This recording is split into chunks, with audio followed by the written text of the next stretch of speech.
hope that all of you are going to enjoy the interesting ideas and the project that are going to be presented here on the stage. And also maybe we can manage to help the local entrepreneurship ecosystem to grow here in Cluj DemoDay. I'm really excited to say again good evening because we are here at the 6th edition of InnovationLabs Cluj DemoDay 2019.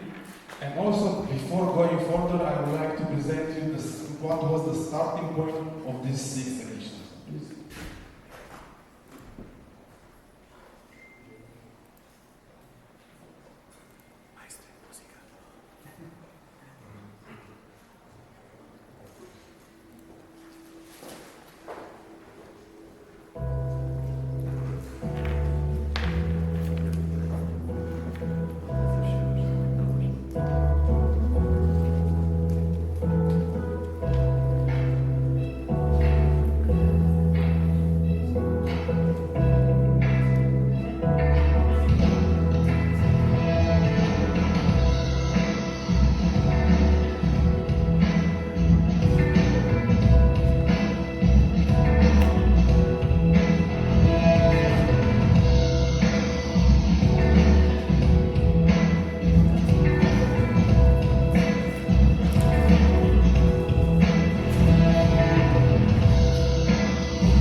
Lucky for us, we had a lot of material to gather, to take, and to shape it through the mentorship program.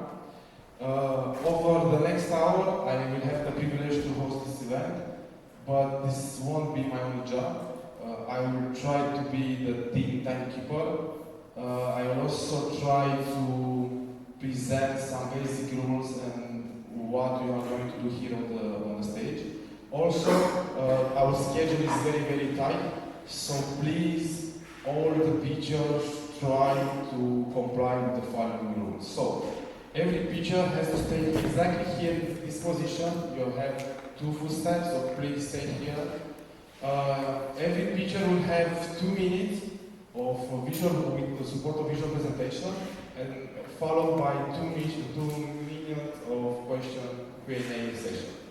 The Q&A session is not only for the mentors and for the jury.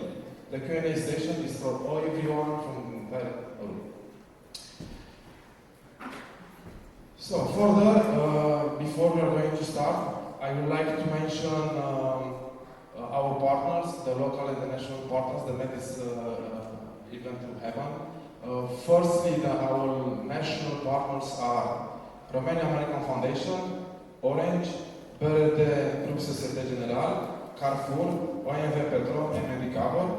Secondly, I would like to thank the local academic partners who support and help us to organize InnovationLabs 2019. These are the Technical University of Cluj DemoDay and the University of Cluj. Next, I would like to thank the local sponsor, Aros Software Transylvania, which with their help and with their guidance, we managed to make these 3 months of mentorship to take place. So, I'm not going to go on. It is the pleasure to invite the first speaker on stage, Patrick from Team Neo.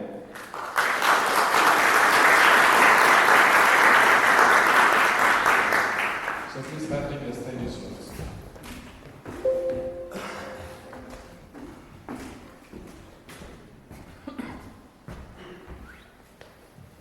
Hello everyone, my name is Patrick and I will be speaking to you today about how patients can be monitored from a distance. We're targeting ACL issues. ACL is the anterior cruciate ligament, which is the knee's most susceptible ligament for tearing. You can be an athlete, you can be an elderly people, or you can be Rizwan, our colleague. He can tell you it's not an easy process to go through. The scale of this issue goes up to 300,000 cases in the United States alone every single year, and the recovery period can go up to 1 year, which means that costs in Romania reach up to 3,000 euros. The main pain points that arise are time wasted going to and from the clinic, dependency on the clinical schedule, and high costs. We propose a simple solution which consists of a smart knee brace that has medical sensors built in and a recovery app which will display the physical exercises that have to be done. Patients will have progress displayed in charts for them. They will have daily exercises for them by the kinetotherapist, and they will be able to associate the pain score after each exercise. Meanwhile, we're monitoring the medical parameters such as the knee range of motion and contraction, and sending all the data to the physiotherapy clinics. We're providing them with a medical database with individual data on each patient, from which they will be able to add or remove physical exercises as needed, and manage the entire recovery process with just a laptop and an internet connection. We're targeting the local market here, 335 clinics here in Cluj DemoDay, after which we'll expand to Europe, which has a market that is expected to reach 1.3 billion by 2028. We believe that having a patient-oriented vision, building the knee brace as a clothing accessory and not a medical device, and having sensors with a 0.01% error is what's going to give us a competitive edge. We have different partnerships, from which I will only mention Macadamia, which is offering us development worth over $100,000, and a business model that consists of 800 euros for the full price, and the rental version for 20 euros a month. With 300 sales every single year, we'll be achieving break-even after 2.5 years. Okay, thank you, Patrick.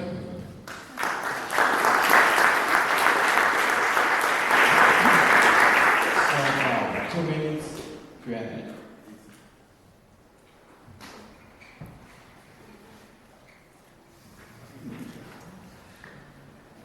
Not a single question.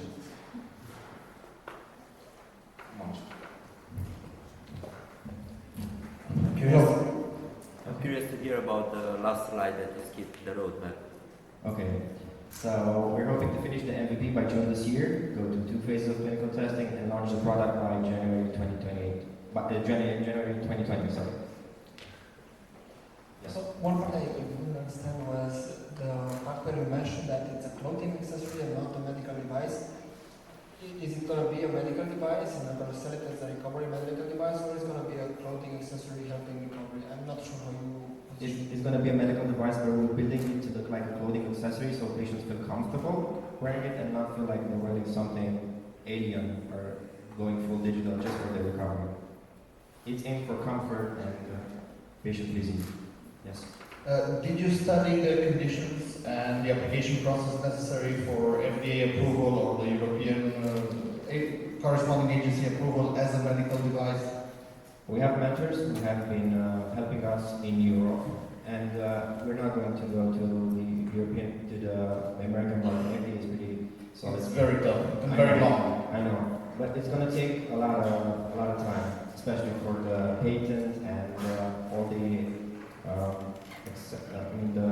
the conditions that have to be met. It's going to take a lot of time. We still have to do some work on the product itself. Okay, thank you, Patrick. On the presentation.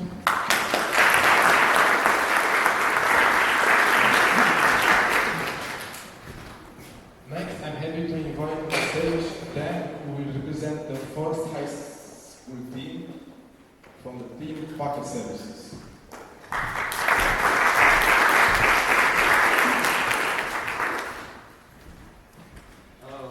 Hello, I'm here to present you our startup, Pocket Services. It's an app which will make a direct connection between service providers and those who need help. Okay, and that. The problem which we identified is that nowadays it's hard to find the best service provider. Although you can get a lot of recommendations, it's hard to choose the best one. So we are trying to obtain the best value for your money, not only the best worker.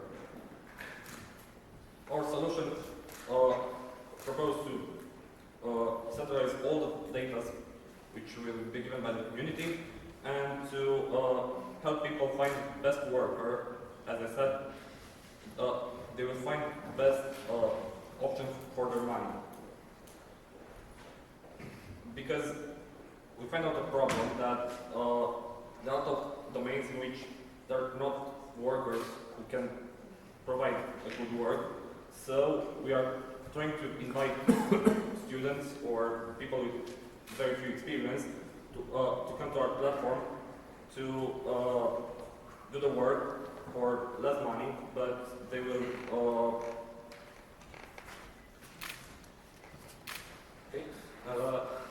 we have two customer segments, service providers and their clients. Both of them are both our clients and our customers. Our main customer is a student who is living in a new city and don't know how to what service providers to find. Okay, as a competition we have local advertisements sites. Okay, thank you. Thank you, Dan.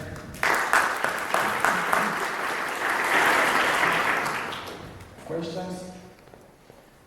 So you mentioned competition. There are already platform clients out there, there are applied solutions. What sets you apart? What really make you succeed? There are a lot of competitors that have services like us, but we want to have on our platform, as I said, people with few experience, because we want to help them get experience and to help the local community to get services at lower prices. Next question?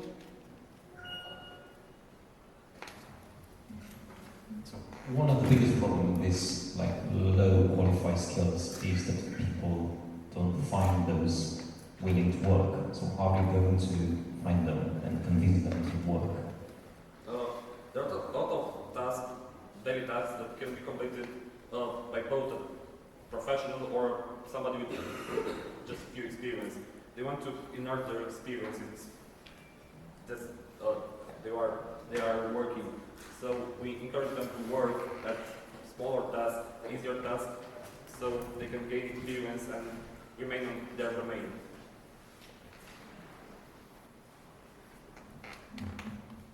Have you ever considered the amount of risks that anyone using such a platform with really, really low qualified personnel?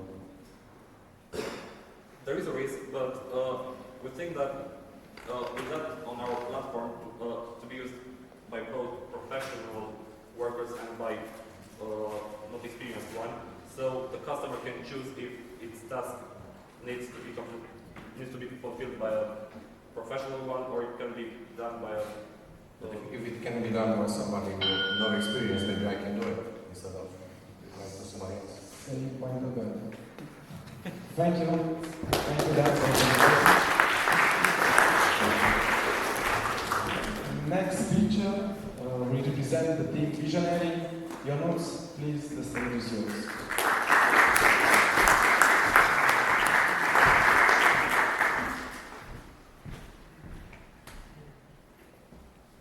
Hello, me and Andre decided last night to scrap our old presentation and tell you what Visionary is really about to us. And it all started when I was 14 and I was at an archery range and I realized I don't see with my left eye. Like, this is how I find out I got a lazy eye. That got me thinking of how other ways we can detect eye diseases. And I found that the answer was right in my phone, right in my pocket, my cell phone. So we went to validate this. And we actually managed to validate that we can measure the reaction time, color blindness, visual impairment, and eyesight test. And we've done all this in collaboration with doctors. So the idea was validated, but we still have to build it. So we came with a user profile. Who needs this the most? Well, it's kids with ages from 4 to 8, because their eye muscles are still developing, and we also want to monitor them. But those kids don't like doctors. Like, they like playing on their phones. It actually shows that more than 62% of them spend more than 1 hour daily on their phone. and that means around a market of around 500K kids only in Romania. More than this, out of the 800K in Romania, which like live the average generation, we want to monitor 500,000 which are playing on cell phones, and we are about to flag like approximately 7K of them in early stages. Our mission also involves using our platform also involves a funny and compelling and easy way for the kids to play. Like we hide our tasks inside this game, and they only see the game, and we build it. The last part is the seller in the launch. We want to launch in September, and our customer is different from our user. Our customer are the parents who actually need the information, because from our survey it looks like they don't have any information about their children's eyesight, and don't take their children to eyesight tests very often. But they want to know this information, and they are willing to pay about 2 to 5 euros for this. Thank you very much.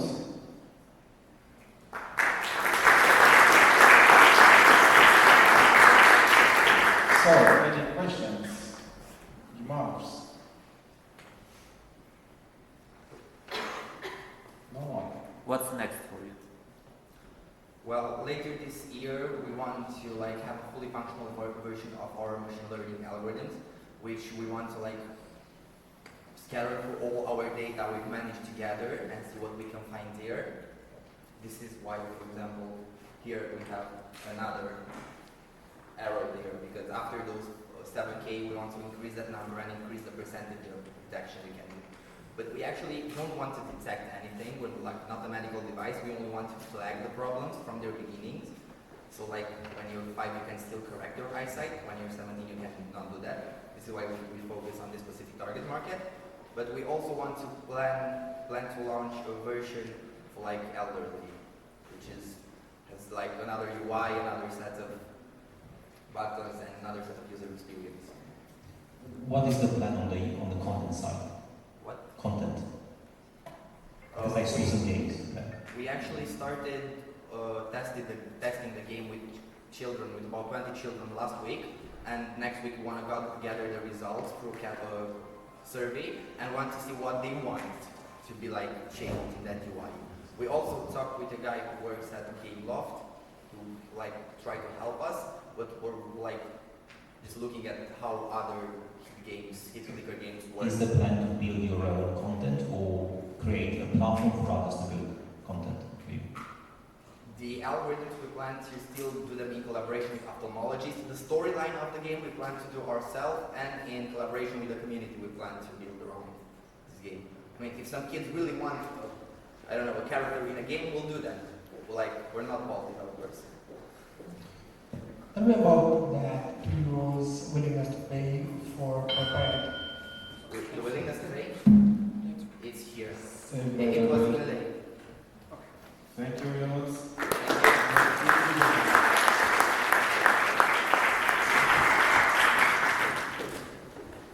Next speaker will represent the team Excite.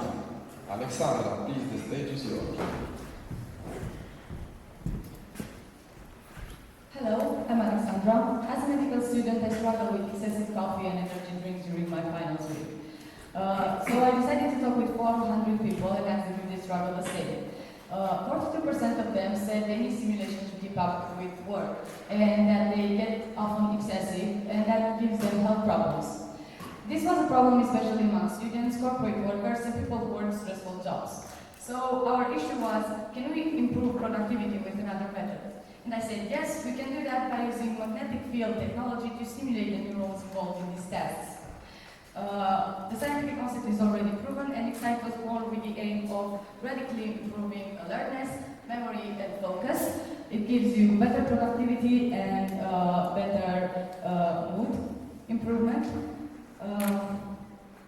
We are creating an interactive app that will control the externally powered headband.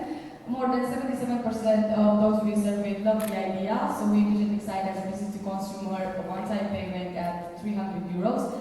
We will try to extend our business strategy into the business-to-business realm later on. Among our competitors, there are Halo and Planto. Our innovation resides in a different technology, providing a customizable user experience so you can exploit your full potential, and up to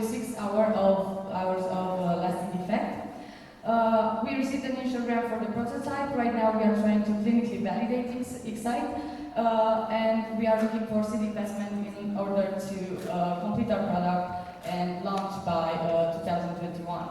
Our main partners are Asahi, part of UMFE, which are helping us with mentorship, networking, and with clinical validation. We are a team of enthusiastic students with a flexible mindset, and we will take you all out for a cup of digital coffee. Thank you.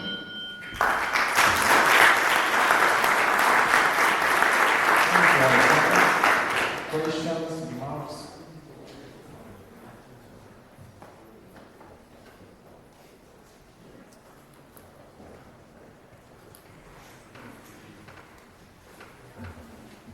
So you said something about seed investment, and you said something about releasing to 2021.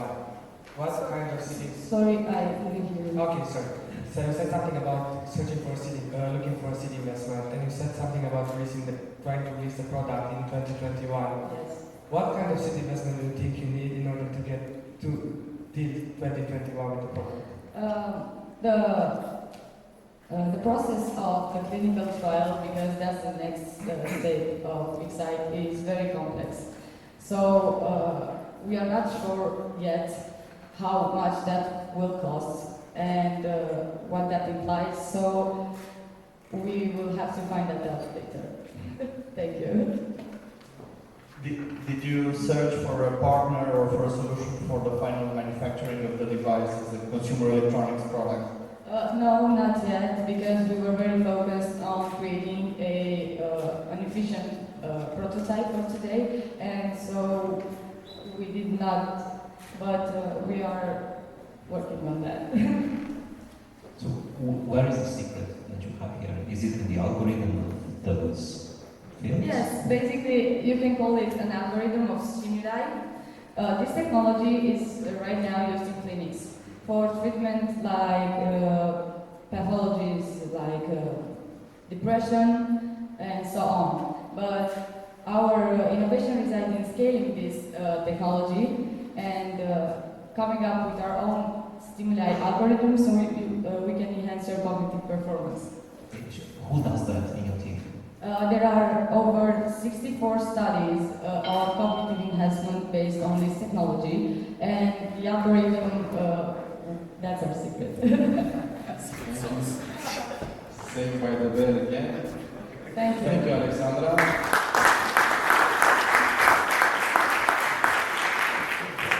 The next speaker will present the team Sports Space. Paul, please share your ideas with us.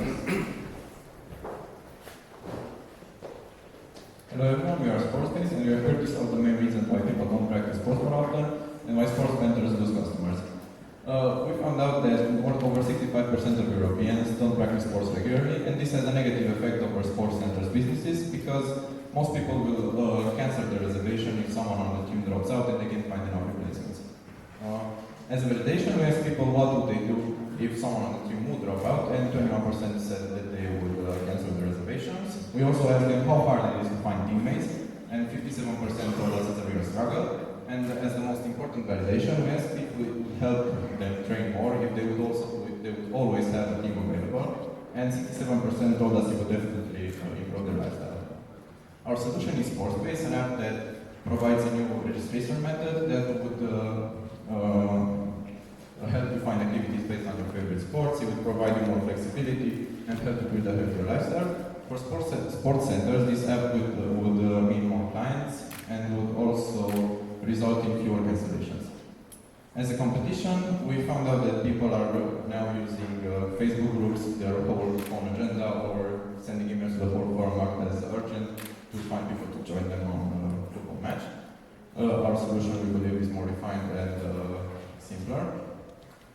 For the business model, we plan on starting to sell in Cluj DemoDay, where we found 39 potential clients that rent out large sport fields, like football, basketball, etc. And we chose them because they deal with this problem more often than the others. We plan on giving them a 2-month trial of the app to see how it affects their sales.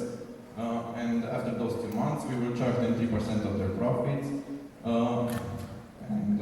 Also, we will try to make money from advertisements in app. This is the thing that made everything possible, and thank you very much. Thank you, Tom. Questions, remarks, feedback? How will you track, what's it called, profits? Do you ask them? How do you? So you said we take 3% of the profits. Yes. How are you going to track profits? Because it doesn't seem to be any transaction in the. We know how much they charge for a football match, for example, and we know how many teams join them through our app. They refer to a revenue, not profits. Yeah, it's revenue, yeah. Okay, sorry.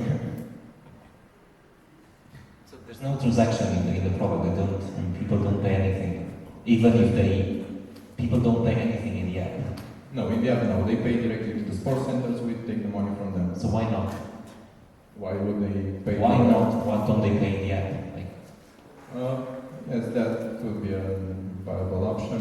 We didn't think of it that far. We found it simpler to offer the app to the sports centers to make it easier for the users to just go and pay there. Next version.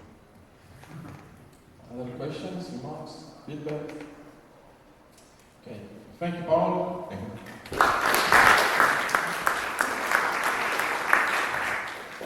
Next picture or video from Team Money.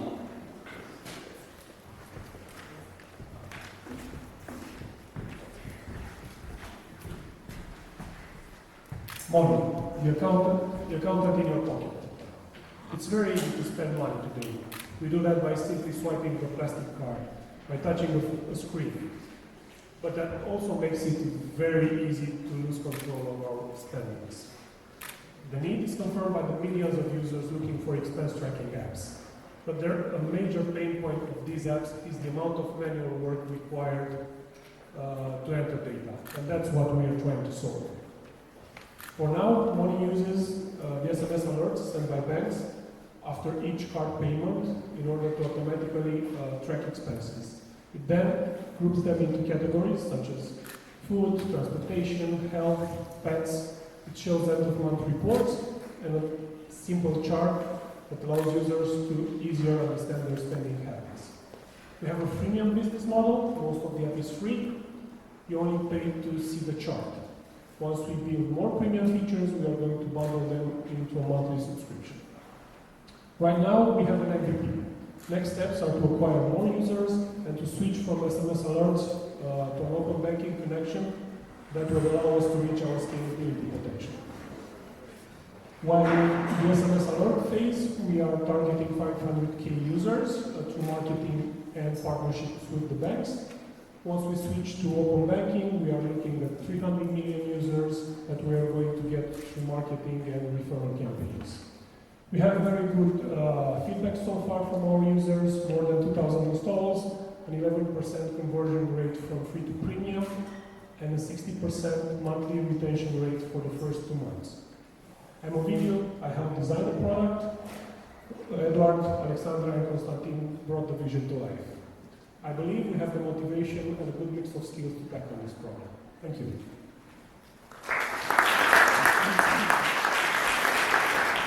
Thank you, Ovidio. Questions? so you've launched this for a while. Yes. For how much time? We launched in June last year. Okay, so But we almost a have- year. Almost a year, but we haven't stepped on the gas pedal on acquisition because we wanted to spend some time to learn from our first users. Okay, so do you have some numbers as a user on the cost of acquisition? Yes, we have numbers. Okay. So, what was the question again? What is the cost of acquisition? The cost of What acquisition. is the struggle on the acquisition side? Because Yes. this typically is not the right answer, which is we haven't really, pushed the pedal on that. Okay. You're right. We have tried traditional marketing strategies like Google Ads, Facebook Ads. That costed us around 15 RON per user, and we didn't consider that a good enough result. So we know that in order to get to the required number of users to be profitable with SMS alerts, we need to work with the banks. So they will give us access to a lot more users, more cheaper. Are you ready for the next step, open banking? I believe we are. We need money for that. That's why What's we're next? here. What's next? Next future? Next big step would be to try open banking. We have done some research. We have talked to a couple of companies who already do this. We are hoping to get funding to develop it. Okay. Thank you. Thank you.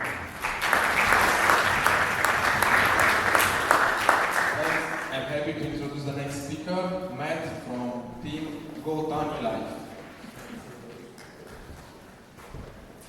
Come on, Matt.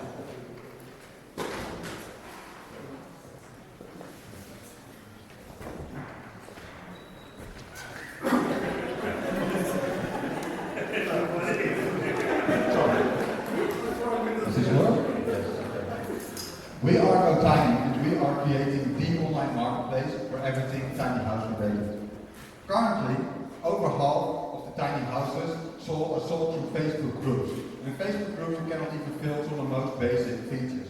This means that currently, both buying and selling a tiny house is not a pleasant experience. We are fixing that, and we have built an online platform for tiny houses. What sets us apart from competition are two main factors. First, we focus on improving our product every single day. Secondly, we work one-on-one with almost all the main influencers and stakeholders in the tiny house industry. One of those stakeholders told us when seeing our product for the first time, "Oh wow, thank you so much. One more month and I would have made a website myself." While we have been spending most of our time on improving our product and refining our strategy, we have gained our first 72 users. We have 23 tiny houses listed for sale, which you can buy like tonight. We have 12 builder pages, 11 buyer and seller interactions already, and over 16,000 page views. For monetization, we have actually today added promoted listings, and there are plenty more opportunities for monetization, which we will try out in the future. Right now, the market globally is about €5 billion for tiny houses. If we capture just 0.1% of that, we would make €5 million a year. But that is just a start, because over 150 million US residents state that they would consider buying a tiny house. So the growth potential is enormous. The team consists of Vlad, amazing tech guy who made the platform, and myself, a marketing and strategy consultant. I also have a special interest in online platforms. We're here because we're looking for funding, 25,000 in order to hire local talent, in order to scale up our outreach program. Right now, we're also pitching with zero, we can boost it for a long time, but with an investment, we can accelerate. Thank you. Thank you much for your presentation. Questions?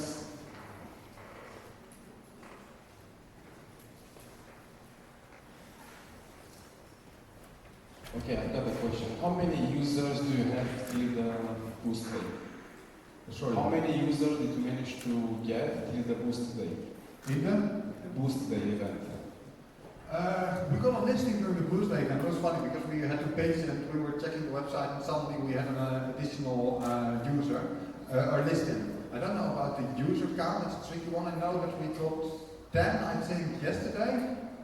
Yeah, we did we didn't really do a lot of acquisitions, so yesterday we were like, oh shit, we need to have like more numbers, so we did some quick acquisition and we got 10 more users. Yes. How much did you spend on those 10 users? How much have you spent on those 10 users? Nothing. Absolutely nothing. We spent time. So basically, our costs are almost zero. We have tried some paid marketing, but paid marketing, generally speaking, doesn't work in this industry. We work one-on-one with major influencers, and we post in those Facebook groups, because in those Facebook groups we can post for free. So we upload ads of existing listings on our website to those Facebook groups, and then we include a link. So read more, go to our website. And then people click the link, we get a lot of page views, people get messages, or the builders get messages through our platform, they're really happy with us. And for us, it's like we've pre-made advertisement at this point, so we just do a couple of clicks every day and that's it. But yes, if we can hire some more people, we can do way more of this. So you don't want to do the clicks by yourself, right? Yes. let's do more. Okay. Other questions?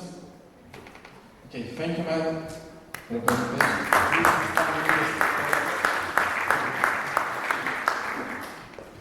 Okay. The next picture from Team B Smart, Adam.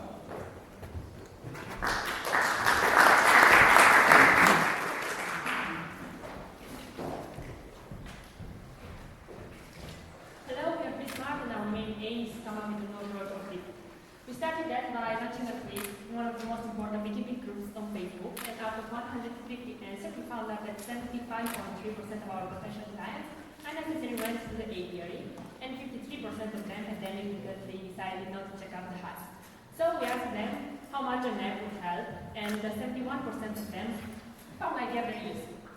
With Bismarck, we want to remove the unnecessary trips to the apiary in order to save time and to remove to prevent the unwanted damage of the hives, therefore to save money.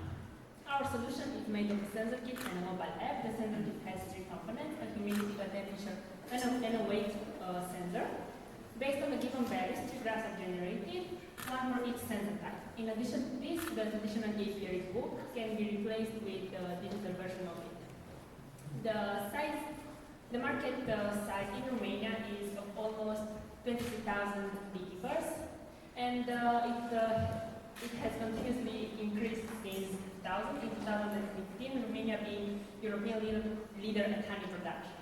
These are our main competitors, and as competitive advantages, we have the focus on client partnership with some beekeepers and the experience of other previously faced attempts.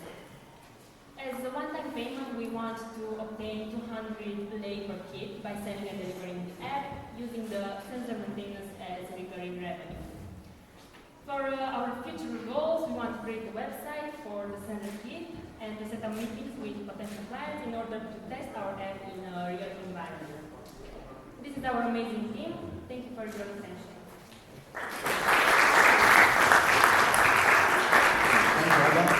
Questions, remarks? Anyone from you? Do you have an estimate of the lifetime of the product while it's outside? How long will it function? We don't know yet. We want to test that in the future, but there are some problems with the bees because when they feel a strange object in the hive, they tend to put the honey on those sensors, and this is a problem for us. I'm thinking mostly about weather conditions, rain, frost, so on. Yes, but some of the sensors are inside the app, and one of them, the weight sensor, is under the hive and won't be affected. Good. Okay, I've got a question. You have a lot of wires, sensors, and devices inside of the beehive. Does your devices influence the magnetic field from the perspective of a bee, or not? The bee will get, I don't know, some sickness because of your magnetic field? We don't know. It's a hard question to answer, but it's a thing we will test. Magnetic honey, I don't think so, but probably they're very sensitive. That's what we know. Okay, so you said that one of your competitive advantages is already talking to some of the beekeepers. I'm just curious, how much are those beekeepers accounting in the entire market, for example, let's say in Romania? Because you said some, but I don't know, what's that sum? Is that a lot of them? Like, what are their sizes, for example? Sorry, can you repeat? What's the size market, no? The size market? No. You said one of the competitive advantages that you have is that you are already talking with some of the beekeepers. And I was asking, how big is that related to the entire market in, for example, in Romania, the ones that you are already talking to? We talked with some beekeepers, like 3 or 4 for now. So it's... They are not representative for the Romanian market, actually. It's okay. Thank you. Thank you, Adam.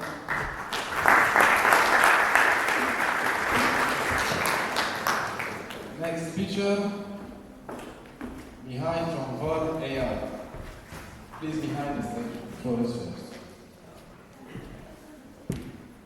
Hi, I'm Mihai, and I'm sure we can all agree that publicity is essential to any project regardless of the domain. And the domain I want to talk with you about today is visual arts, where publicity is a key factor in determining whether or not you will actually make a living out of it. Artists in their early stages have a great difficulty in attracting that attention towards them, which is why, for example, roughly only 1 out of 20 students from the UAD manage to make a living out of art, and that is a failure rate of 95%. We give them an augmented reality application that enables them to host virtual exhibitions with their craft anywhere at any given time with no need of a marker. That not only means that the public spaces are left untouched, but there's no logistic action to be carried out, and the artist's reach towards potential customers and galleries is increased as well. But we don't want to ask money from the artists. We want them to make money. So we turned our heads toward event organizers, which want to enrich their users' experiences with custom-built AR scenes, and towards galleries that show interest in an archiving solution that can remap a past gallery in an instant. In terms of competition, a lot of apps out there provide aid in the creation process, but none of them provide any exposure capabilities. And there's one company in the Czech Republic that is mostly an outsourcing company and mostly operates nationwide.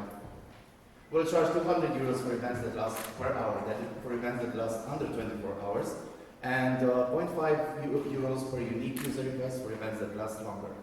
And for galleries, we will charge 100 euros per month per exhibition archive.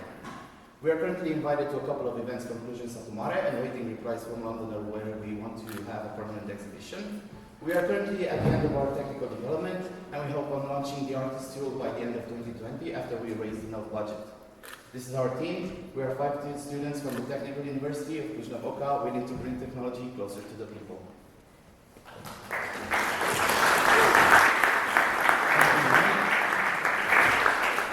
Any questions, remarks, feedbacks, anything? I think you're the first startup in the entire InnovationLabs I've seen that has a CFO. Good job. Yes. Then a question for the CFO, how did you come up with the pricing? Am I allowed to ask my CFO to join me? We came up with a completely different formula for the prices, but after talking with people from the UAD, for example, and some artists and some galleries alike, we ping-ponged back and forth between prices, and we settled on this one, which seemed fair enough for both of us. So both sides will be happy with it. And in terms of event, it was pretty much the same journey in finding the perfect price for the product. Other questions? What is the user experience for the guy that goes to these exhibitions? Like, I'm always like this. Yeah, unfortunately, for now, because AR headsets are currently in development and are really expensive because HoloLens is around 1,300 euros. Yes, we are limited to phones, and the user will have to walk like this in order to see the exhibition. But at the same time, there will be a lot of animations and interactive objects. So not only I will look at them, but I will also interact with the objects. For example, let's say at a festival or at the gallery if I want to request information about the painting. Okay, thank you, Mihai.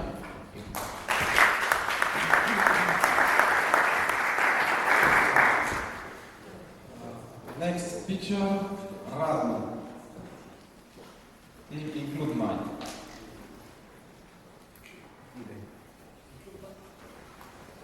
Please, Radu.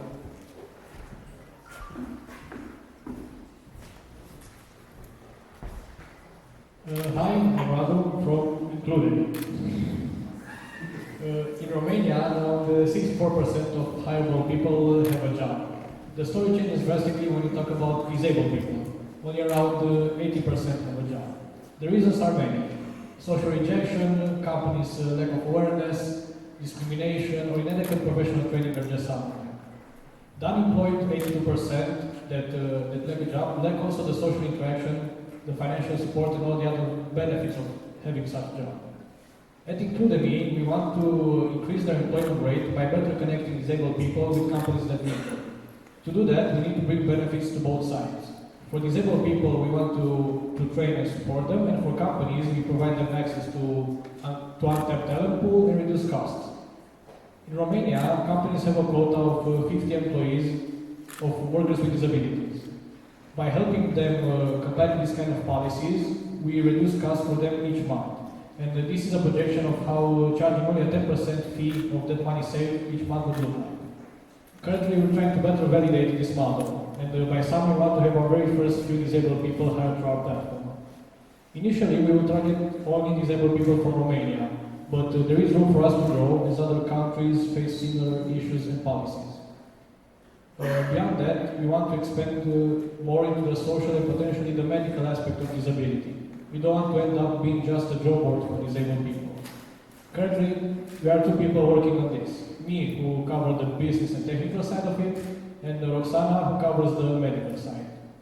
Our first goal is to increase the employment rate among disabled people by 10%. And we need all of your help to raise awareness towards this cause. That would be one of the first steps. Thank you.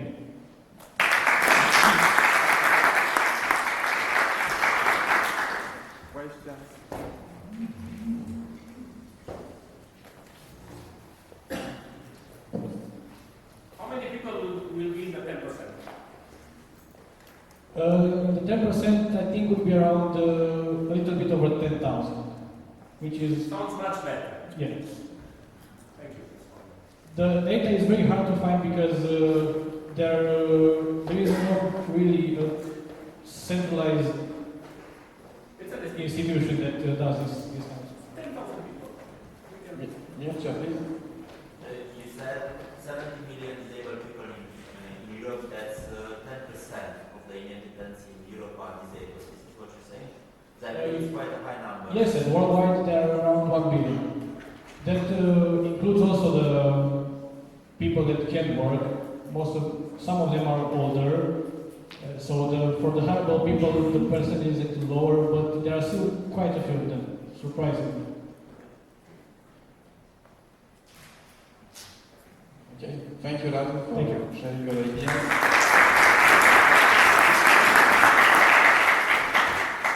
And now the last speaker of tonight will represent the team Digitalize IT, Alice. I think that Alice doesn't want to reach anymore, so Pia, please, the floor is yours.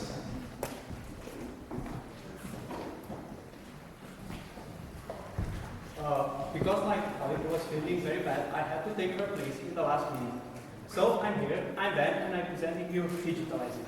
The problem we identify is that the lack of pre-implementation of digitalization leads to additional staff members, slower businesses, and prevents innovations. What if you could take your data and create or improve your digitalization process? Our solution is a web platform where you can upload your data. We are going to scan it using AI and create we are going to generate a website and a mobile app for your business. And populate, also we could populate your initial forms with digital data. As market validation, a digital business means 29% more profitability, 9% more growth, and 9% higher market valuations. And 18% of the companies are undergoing digital transformation efforts. The target audience is going to be enterprise customers who want to be up to date with technology. As business plan, we want to have a one-time payment for digitalizing each form and a monthly subscription for hosting. As a timeline, we are currently on product development, and by the end of the year, we want to release our product. By February 2020, we want to have more than 200 digitalized processes. Don't just scan it, digitalize. This is our team. Thank you.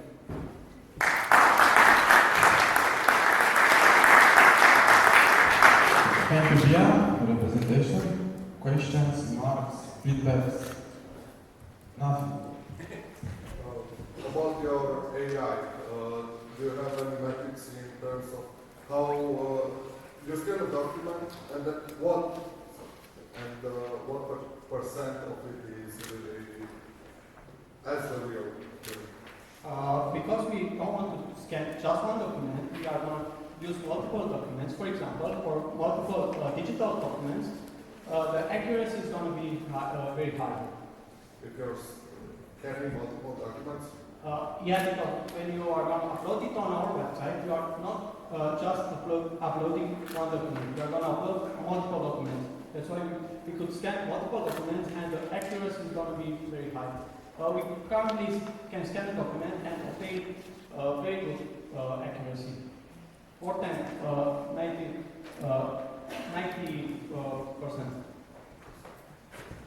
Okay. Thank you. Other questions? Do you think it's feasible to release by November this year, given the state of the product? Yes. From the hackathon, we have a lot of pieces. We are also students, and we have a lot of work. But in the summer, we are free, and we have a lot of spare time to work on our project. And I think it's possible. Okay. Very possible. Good luck with that. Okay. Thank you, Bia, for sharing your ideas with us.